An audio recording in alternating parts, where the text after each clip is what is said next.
درخستنا وی جناو ظرفه داتینا وی یا لسر پیکاپه پشره درزیه کو تیسر و دنگی راسن ای موزیکه لدر دور بلاو دبه.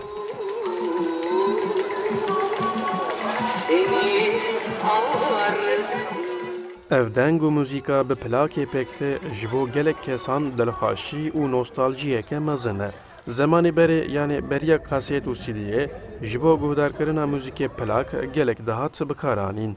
نها به پیشکتنا تکنولوژی و کبری گلک نی بکارانین جی لی حسکرین و جی نهندکن.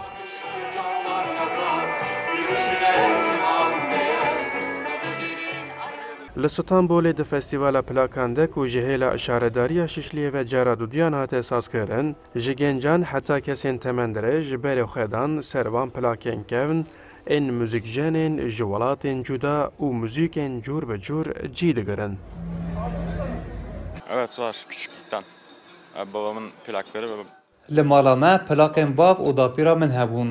من جی د پچوکاتیا خواده جی پلاک موزیک گهدار دکر. نها از بخواجی برهفکاریا پلاک دکم. usta değil yani. Dijitalde dinlemekten farkı yok. Kesin salin duru derece berhevkariya plakê dikin amaje dikin, tevî pêşketina teknolojî û platformên dijital, bi sedema taybetmendiyên ciyawazên plakê, eleqe û bikaranîna plakê dê her berdewam be. Plak biraz daha müzikle aranızda samimi bir ilişki kurmanızı sağlayan bir Taybetmendiya herî giring a plakê ew e ku di navbera mirov û muzîkê de pêwendiyeke ji dil pêktîne. Muzîka ku hin li ser platformên dijîtal guhdar dikin, bi xwe tê guhertin û hûn hay jê nînin.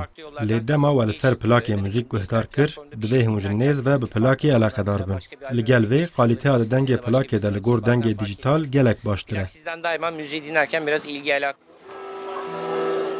لجیهان مزنترین برهفکاری پلاک پال ماوینی آمریکاییه کو نزدیکی 1 میلیون پلاکین وی هنه و نرخ وانجی جزیده 5 میلیون دلار دست نشان کرن. ارجاندا کردستان 24 استانبول